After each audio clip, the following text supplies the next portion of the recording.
audio jungle.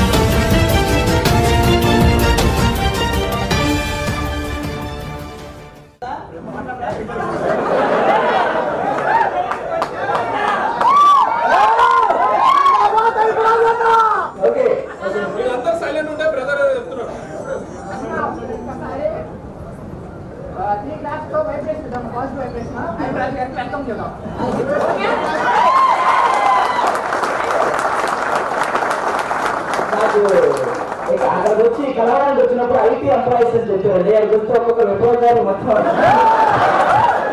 అక్కడ సతీష్ ఆంధ్రరామూర్తి గారు ఊగిపోయాడు. ఇంకొక అతనేమో బోయపరిశీలి గారు హీరో ఎట్టి తిరుగుతున్నాడు. ఎవరు జస్ట్ సీరియల్ అనేది పైకి వచ్చింది. ఎవరో సీరియల్ అంటేనే మీరు పైకి ఎత్తి వేసే పంచులు వచ్చిపోతా వెళ్ళిపోయిందా అదే యాక్చువల్గా అందరూ బాగున్నారా? అదే బాగా టికెట్ దాకా ఎందుకు వస్తున్నారు? ప్రశ్న చూస్తున్నారు. కొన్ని స్నాక్స్ తీసుకున్నారు అందరూ లేదా? ఆ తీసుకోకపోతే మాత్రం ఇలా ఇప్పిస్తారేంటి అలా చెప్తారా? నాకేం ఇక్కడ ఎంతమంది పెడితే ఓకే. ఇప్పుడు మనం వచ్చింది యాక్చువల్గా ఎవరి గురించి మాట్లాడడానికి పవర్ స్టార్ పవన్ కళ్యాణ్ గారు. ఆయన ముట్టుగా ఇంకో 2 పేర్లు తప్పించుకుంటారు. ఒకటి దేవుడు, 2 కాబోయే సీఎం. అంటే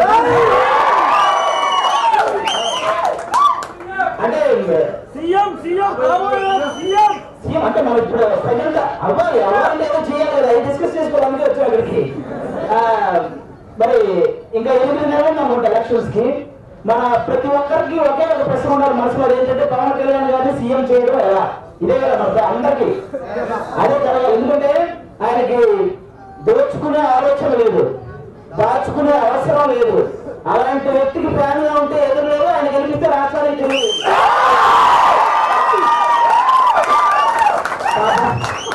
ఆయన ఎవరికి నిద్ర లేదు. సరే సరే వస్తాను ఇప్పుడు. కానీ ఇప్పుడు మనం ఆయన గెలిపించాలని ఫస్ట్ మన దగ్గర పంచడానికి అయితే డబ్బులు లేవు. పంచడానికి మంచి మాత్రమే ఉంది. ఆ మంచిని 10 మందికి తెలియచేయాలి. అదే కదా మనం చేయాల్సింది. ఎందుకంటే ఈ రోజుల్లో లిక్కర కాసిపడి మగాడు, కుక్కర కాసిపడి ఆడది ఓటేసిందంటే ఒంటి మీద లిక్కర కూడా ఉంచారు. కాబట్టి మనం జాగ్రత్తగా మంచిని నమ్ముకుని ఓటేయాలి. మంచి పని ఎవరు చేస్తారో తెలుసుకుని ఓటేయాలి. ముఖ్యంగా మనం ఇప్పుడు వాట్సాప్ లో చాలా ఫేస్బుక్ లో గ్రూపులు ఉంటాయి. జనసేన పవన్ కళ్యాణ్ గారి ఫ్యాన్స్ అని గ్రూపులు ఉంటాయి. అందులో అందరూ మన ఫ్యాన్సే ఉంటారు. ఆ పోస్టులన్నీ షేర్ చేయడం వల్ల మనకు తెలుస్తుంది. మనకి ఆ పోస్టులు షేర్ చేసుకుని అవి తెలుసుకొని ఓటు అవసరమైన మనకు మనం మామూలుగా వేసేస్తాం పవన్ కళ్యాణ్ గారి ఓటు. అది తెలియాల్సింది ఎవరు వేరే వాళ్ళకి. కానీ ఏ గ్రూప్ లో చూసినా వాళ్ళు పవన్ కళ్యాణ్ గారి ఫ్యాన్స్ ఉంటారు. మనమే మాట్లాడుకుంటాం, మనమే డిస్కస్ చేసుకుంటాం. దానివల్ల ఏ రాదు. ఎందుకంటే మీకు చెప్పవలసిన లేదు. ఆటోమేటిక్ గా పవన్ కళ్యాణ్ గారు ఓటేస్తారు వీళ్ళంతా. మనం చెప్పాల్సింది తెలియజేయాల్సింది వేరే వాళ్ళకి. అది తెలియాలంటే ఈ గ్రూప్ పేర్లు మారాలి. ఫస్ట్ గ్రూప్ నెక్స్ట్ సీఎం ఎవరో గ్రూప్ చెప్పండి. అప్పుడు మా నాయకుడు అంటూ అందరూ జాయిన్ అవుతారు. ఆ నెక్స్ట్ సీఎం ఎవరో అనే గ్రూప్ లో అందరూ జాయిన్ అవుతారు. కాబట్టి అప్పుడు అందులో వాళ్ళందరినీ పరివర్తన చేసేలాగా మా పోస్టులు పెట్టండి. అలాంటప్పుడు మీరు మళ్ళీ సపరేట్ గా పోస్టులు షేర్ చేయాలి అవసరం లేదు. అది మనకి మనం షేర్ చేసుకోవడం అసలు తప్పు, చాలా తప్పు. అది మీరు వేరే వాళ్ళకి తెలియజేయాలి. అలాగే ఇది పల్లెటూరులో ఉన్న వాళ్ళకి ఎలా తెలియాలి? మరి వాళ్ళు ఫేస్బుక్ లో వాట్సాప్ లో యూజ్ చేయరు. పల్లెటూరు మొత్తానికి తెలియాలి. వాళ్ళకి ఎలా తెలియజేస్తాం? ఇప్పుడు సపోజ్ మీటింగ్ పెడితే యూత్ ఎక్కువగా వస్తారు, మంచిదే. ఒక వేస్తారు, ఒక 10 మంది వచ్చి పైకి లేపుతారు. ఒక పైకి లేకపోవడం అన్నా అంటారు పై నుంచి. ఆ అన్నా అనే వాడికి ఓట్లేదు, కింద 10 మంది ఉంటారు వాళ్ళకి ఓట్లేదు. వాళ్ళు లేచిన అభిమానం మంచిదే, కానీ ఈ టైంలో మనకు కావాల్సిన అలాంటి అభిమానం కాదు. ఇదంతా మీ పెద్దవాళ్ళకి తెలియచేయాలి. నువ్వు ఎందుకు చొక్కాలు చెప్పుకుంటున్నావు, ఎందుకు ఆయన చూసి విజిలేస్తున్నావు అనేది మీ పెద్దవాళ్ళకి తెలియాలి. వాళ్ళకి తెలిస్తే ఇప్పుడు సపోజ్ ఇక్కడ చెప్పండి, ఇక్కడ ఎంతమంది మీ పేరెంట్స్ పవన్ కళ్యాణ్ గారికి ఓటేస్తారు చెప్పండి. అదే నేను అంటే మనం వెళ్ళి వేరే పార్టీ వాళ్ళకి కానీ ఆ పార్టీ పెద్దలతో కానీ మనం వెళ్ళి మాట్లాడతారు. ఫోన్ చాలా మంది చూసామంటారు. అదే మన పెద్దవాళ్ళకి చెప్పామనుకో, వాళ్ళు ఫ్రెండ్స్, ఎంత పార్టీలు వేరైనా కానీ వాళ్ళు ఫ్రెండ్షిప్ ఉంటుంది. వాళ్ళు ఫస్ట్ మన ఇంట్లో మనం ఇన్స్పైర్ చేయగలిగితే ఆటోమేటిక్ గా పక్కన వాళ్ళు ఇన్స్పైర్ చేస్తారు. వెళ్ళి చెప్పిన వాళ్ళు వినరు. అలాంటి కులపిచ్చి ఆ మత పిచ్చి రాజకీయాలు ఇక్కడ ఉన్నాయి. కాబట్టి వెంటనే నువ్వు చెప్పిగానే వినే అంత లేదు ఇక్కడ.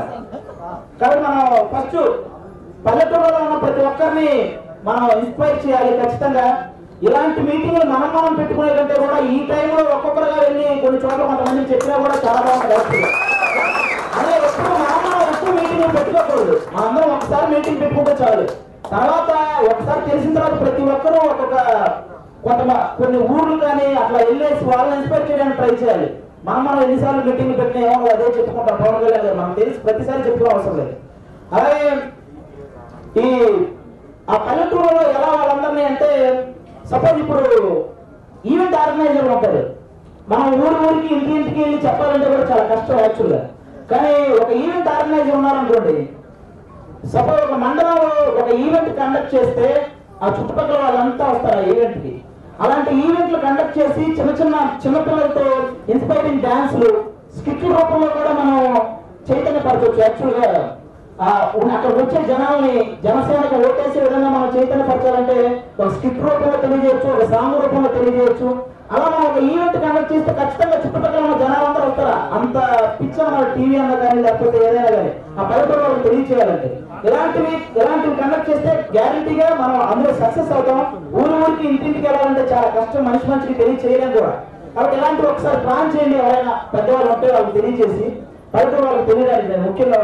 ఎందుకంటే ముందుగా మనం చేయాల్సిన వాళ్ళ యూత్ ఎలాగో అందరూ తెలుసు. మన పక్కన వాళ్ళు చదువుకున్న వాళ్ళకైతే ఈజీగా అర్థమైపోతుంది ఎవరు ఓటు వేయాలనే విషయం. కానీ పల్లెటూరులో చాలా మంది ఆ కులపిచ్చితో ఉంటారు కాబట్టి వాళ్ళని మార్చాలి ఫస్ట్. ఎందుకంటే దాని నుంచి బయటకు రావాలి. అంటుంటారు వీళ్ళంతా పవన్ కళ్యాణ్ గారిని చూసి మిగతా పార్టీ వాళ్ళు అంటుంటారు మేమెక్కడ నువ్వెక్కడ అని. అవునవును, వాళ్ళకి మనకి పొంతం లేదు. వాళ్ళంటే రాజ్యాంగం అంటే రాజ్యానికి ఎలాగైనా రాజవాళ్ళు ఉండేవాళ్ళు అక్కడ. నేనేంటో చూసి నన్ను రాజుని చేయండి ఆడవాళ్ళని అడ్డు పెట్టుకొని అన్న కూతురు తిట్టించేవాళ్ళు అక్కడ. అలా తిట్టిన వారిని సైతం గారు మీరు అని సంబోధించే వాళ్ళు ఇక్కడ. కులాలు వర్గాల మధ్య పోరు పెట్టేవాళ్ళు అక్కడ. కులం మతం ప్రాంతం ఏమి వంట పట్టని వజ్రం లాంటి వాళ్ళు ఇక్కడ. అలాంటి వాళ్ళు ఉన్నారు మన దగ్గర. కాబట్టి మనకి ఏ భయం లేదు. బేసిక్ గా మనం చేయాల్సింది ఏంటంటే మనిషికి డబ్బు ఇచ్చే ధైర్యం కంటే మనిషి ఇచ్చే నమ్మకమే చాలా గొప్పది. అలాంటి నమ్మకాన్ని మనం ఇవ్వగలిగితే జనసేన పక్కా గెలుస్తుంది. పవన్ కళ్యాణ్ గారు సీఎం అవుతారు. Thank you so much. ఏంటండి వీడియో నచ్చిందా? అయితే ఓ లైక్ వేసుకోండి, లేదంటే ఓ కామెంట్ చేయండి. ఎప్పటికప్పుడు మా వీడియోస్ చూడాలంటే సబ్స్క్రైబ్ చేసుకోండి.